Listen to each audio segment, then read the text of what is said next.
le paysage des Cévennes a été totalement remodelé par la main humaine. Et inversement, les Cévenols sont profondément attachés à leur territoire. Ici, nature et humain s'imbriquent, s'influencent, se réinventent. Mais alors, que signifie être Cévenol ?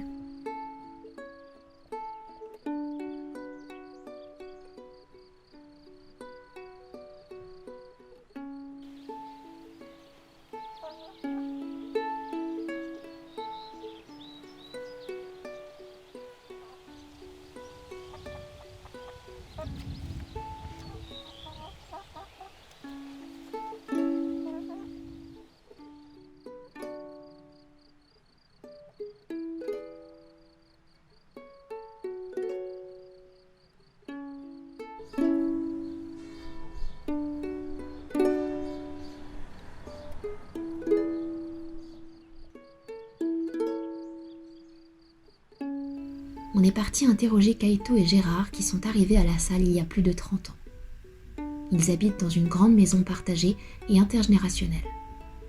On les a rencontrés après une fête des voisins et on leur a demandé s'ils se sentaient Cévenols.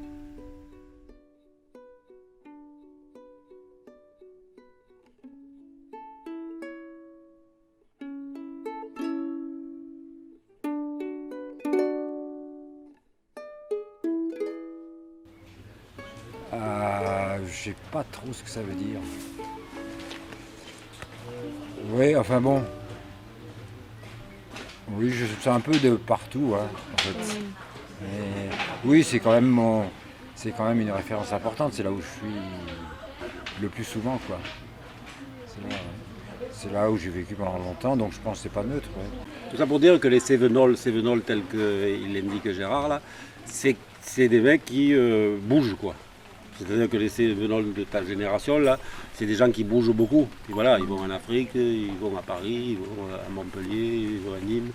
C'est des besoins culturels, besoins de solidarité. Ouais, c'est pas du tout les fonds de vallée qui traînent au bistrot le soir. La salle, c'est un endroit où il y a des châteaux, des grosses maisons bourgeoises. C'est une Cévennes un peu riche. C'est pas un petit village paumé au fin fond de la Lozère, quoi. Donc du coup, il y a des grosses maisons et des belles maisons, et puis dont les enfants et petits-enfants sont partis en ville, en fait, bosser en ville, quoi, parce qu'il n'y a pas de boulot ici, de toute façon. Donc, Moi, je me sens Cévenol, bien sûr, mais alors pour les gens d'ici, c'est inconcevable. Parce que tu sois né bien à la salle ou bien le petit village, j'ai déjà entendu 2 personnes. Donc ici, la salle est Saint-Bonnet de Salindrin, que c'est à quelques kilomètres, en disant « Mais toi, tu n'es pas d'ici, toi !» T'es pas d'ici, alors que c'était étonnant, je riais toute seule. Je me suis dit « Mais moi, s'ils savent d'où je viens, Marseille, d'origine arménienne, et qui ai vécu un peu à Toiras, un peu à Colognac, maintenant, enfin voilà, je ne fais pas partie, mais qu'importe, dans tous les cas, moi je me sens bien ici, et j'arrive à créer mon petit boulot ici en faisant des ateliers de chant, des veilles musicales, donc voilà, je crée mon univers ici, dans tous les cas. Les Cévennes, c'est une terre où les gens sont arrivés par vagues. Hein. La grande vague, il y a eu une première grande vague des années 70, qui était plutôt assez jeune, les gens qui finissaient leurs études, qui n'avaient pas beaucoup d'idées de faire grand-chose, souvent faire de la musique à la rigueur, mais un peu glandeur en général, se mettre en communauté, compter un peu sur les autres. Et puis petit à petit, il y a eu de nouveaux arrivés avec des gens quand même beaucoup plus déterminés. Donc ça s'est mis, alors il y a eu des périodes où tout le monde voulait faire des chèvres, c'était la grande mode, chacun voulait faire du fromage de chèvre. Après, il y a eu les plantes médicinales. Après, il y a eu le maraîchage. Hein. Maintenant, voilà. Et puis après, à la salle, il y a le cinéma maintenant. Tous les gens qui viennent, c'est pour faire la musique et faire du cinéma. Ici, dans les Cévennes, il y a toujours eu un retour à la campagne, si on veut, depuis les années 68 ou peut-être avant même. Hein. Et parce que il y a des maisons abandonnées, il y a un environnement qui échappe un petit peu à la productivité, au productivisme de l'agriculture. Donc il peut y avoir des projets innovants ou bien, comme on dit, babacool, élever des chèvres, faire du fromage. Alors leur trajectoire, ce sont des personnes. Alors les personnes que j'ai rencontrées, hein, c'est évidemment pas exhaustif, mais les personnes que j'ai rencontrées, c'est des personnes qui sont arrivées en Cévennes par envie de vivre dans un lieu loin de la société de consommation pour montrer un rejet de cette société de consommation, ou en tous les cas une remise en question. Et en fait, l'agriculture leur a permis de vivre dans ce territoire. Et c'est une agriculture qu'ils imaginent en lien avec le territoire, pas juste produire sur sa ferme, mais c'est vraiment produire au sein d'un territoire avec des circuits de distribution proches, des relations avec les consommateurs, une revitalisation des territoires. Enfin, il y a vraiment une réflexion globale en fait, de la ferme dans un territoire. Et donc, c'est des personnes qui ont généralement assez peu de formation agronomique classique, mais des personnes qui ont envie de produire en se questionnant sur les enjeux écologiques, mais aussi politiques, économiques. Donc c'est vraiment une réflexion très globale. Donc voilà, j'ai trouvé une réflexion assez intéressante car très multifactorielle et pas uniquement agronomique à l'échelle de la parcelle en fait.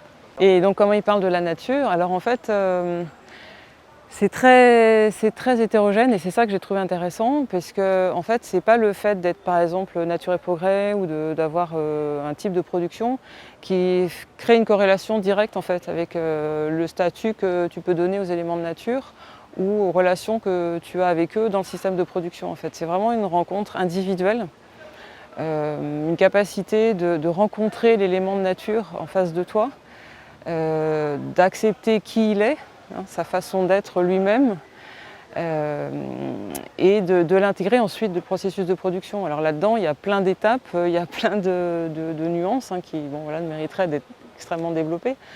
Mais c'est vraiment une capacité individuelle à presque se remettre en question, parce que là aussi, il y a l'enjeu des projections qu'on peut faire sur la nature.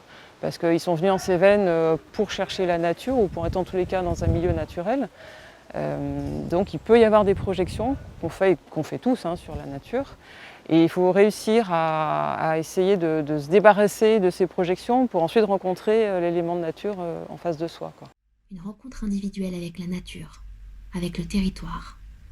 Arrivés avec des rêves plein la tête, ces néo-ruraux ont su accepter la salle telle qu'il est et s'émanciper de leurs propres projections. Se remettre en question, se fondre dans le territoire tout en y apportant sa propre contribution. Telle est la voie qu'ils tentent de tracer. Fonder une société de liens, c'est tenir compte des spécificités de chaque territoire, même si ce n'est jamais une évidence. La première réaction des gens d'ici, c'était de me dire « Mais qu'est-ce que vous venez faire dans les Cévennes? Vous aviez des bons boulots à Paris, hein, et ici c'est un pays qui meurt, il ne se passera plus jamais rien dans les Cévennes, vous auriez mieux fait de rester chez vous. » Et puis quand ils se sont vus que je faisais du jardin, que je cultivais, et que j'arrivais à avoir des productions qui valaient bien largement leur production, il y a même le propriétaire qui était venu me dire un jour, m'a avoué un jour qu'il était descendu au jardin gratter au pied de mes patates pour voir si mes patates poussaient bien. Voilà. Donc ils n'y croyaient pas beaucoup et puis ça a marché. Et puis une fois que j'ai commencé à faire le marché, ça a très très bien marché. Il se trouve que je suis chef de chœur, enfin je dirige des chorales depuis toujours. Et j'avais monté une belle chorale dans les Cévennes profondes, la Saint-André-de-Valborgne, ouais, avec tous les marginaux du coin, tous les babacools, c'était super sympa. Ouais. Et on a fait des spectacles, voilà, c'était une très belle dynamique. Et j'ai refait la même chose ici, en fait, en arrivant à m'installer ici. C'est très compliqué, c'est toujours très compliqué. C'est-à-dire qu'il n'y a pas... on a cherché beaucoup pendant des années, nous on a fait un festival autour du monde des chorales et des groupes vocaux, et tout ce qui était autour de la voix. Et ça attirait principalement les gens, les marginaux, enfin les gens extérieurs, quelques Cévenols, quelques-uns, bien sûr, évidemment, mais pas l'ensemble de la population. Et après, c'est toujours pareil. Nous, on avait une programmation qui était un petit peu, pas élitiste, mais un peu haut de gamme. Et une fois, ça m'a beaucoup frappé, on a fait venir une chorale super sympa, d'ailleurs très très bien, de très bonne qualité, mais qui chantait du Sardou, du Johnny, du Edith Piaf, tu vois. Et du coup, là, il y a eu plein de monde qui est venu, plein de monde du village qui est venu. Et c'était vachement bien en fait. Parce qu'en fait, voilà, les gens pouvaient se reconnaître dans quelque chose qu'on leur proposait. Toujours pareil, c'est que si on leur propose des choses qu'ils ne connaissent pas du tout ou qui sont perçues comme très culturelles, le petit doigt en l'air, bon, les gens ne viennent pas, quoi. Voilà, ils s'en foutent un peu. La mairie nous a demandé depuis des années de venir chanter lors des commémorations du 11 novembre et du 8 mai. Bon, c'est quand même pas le truc le plus drôle de l'année à faire, hein, c'est pas... Bon. Et en fait, c'est très sympa. Et en fait, ça fait très plaisir aux gens d'ici qu'on chante là-bas. C'est-à-dire que c'est un point de... Là, tout le monde dit « Ah oui, c'est bien qu'il y ait la chorale, quoi. » Et parce que ça rend un peu moins sinistre un truc qui quand même... bon, c'est pas d'une franche gaieté, hein, voilà. Et du coup, là, je suis très fier parce qu'on a réussi à faire chanter de la Marseillaise à tout le monde. Comme ça, avant, ils diffusaient une Marseillaise enregistrée. Je dis, mais c'est nul, quoi. Allez, on la chante et on la chante tous ensemble. Et du coup, ça marche, en fait. Quand on propose aux gens de le faire, ils le font. Il y a eu quelquefois des problèmes un petit peu entre les deux populations, on va dire, de la Saloie de Sources et les gens arrivés d'ailleurs. Il y a quelquefois des petits problèmes, mais en gros, je pense que la salle est quand même... les gens, vraiment les Cévenols, ils sont quand même conscients qu'ils ont besoin d'avoir aussi des arrivées, quoi. Ouais. Ouais. Pourquoi c'est important ces arrivées selon toi pour la vie du village Pour la vie du village, c'est quand même un village qui a 1000 habitants, un petit peu plus de 1000 habitants. Et on a quand même une crèche, une école maternelle, une école primaire, suffisamment de médecins, une pharmacie, il y a vraiment... Et une école qui est remplie, quoi, il y a vraiment du monde. Parce que donc à la salle, il y a des gens qui sont... Il y a un peu de tout, quoi. Il y a des anciens Cévenols, qui étaient hier à la fête des voisins, là, donc ils sont là depuis toujours, et puis il y a les nouveaux qui viennent d'arriver. Et le problème, c'est comment réunir ça. C'était la même chose dans Vallée Française. Oui, c'est un éternel débat, un problème de cohabitation, d'intégration. Voilà, quand il y a des gens nouveaux qui arrivent, quand les migrants arrivent quelque part, c'est pareil. D'ailleurs ici, il y a des migrants, il y a des Afghans, il y a des familles, là, vous pouvez peut-être revoir. Et à la fois ça enrichit, à la fois ça dynamise, et à la fois, ça heurte. Donc il faut gérer tout ça, quoi. C'est normal, il n'y a jamais de solution définitive. Hein. Pas rester dans son coin, entre initiés, entre néo, entre je sais pas quoi. Parce que bon, c'est d'aucun intérêt, c'est vrai. Moi, je suis d'accord avec toi. Faire de l'entre-soi. Puis nous... C'est rassurant entre soi, mais c'est pas très créatif. Ouais. Oui, c'est ça, c'est pas créatif. Donc ici, pour moi, les deux lieux sociaux, le bar de la place et notre utile, notre petit supermarché. Et là, pareil. J'ai toujours dit aux gens, quand vous n'allez pas bien, quand vous n'allez pas bien, vous vous placez devant l'utile.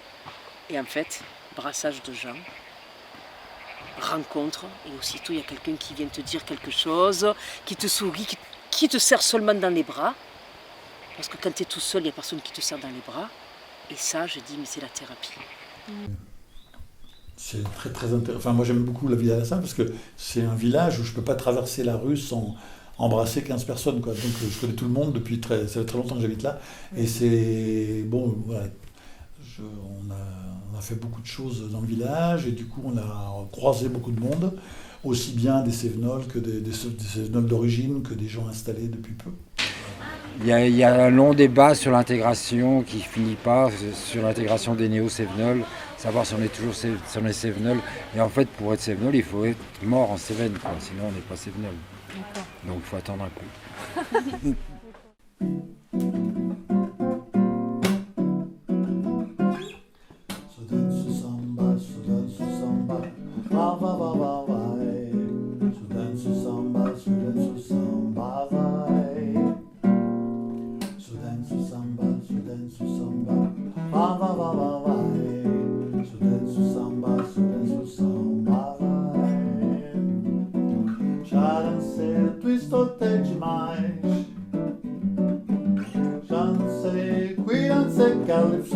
Cha cha cha, so danço samba,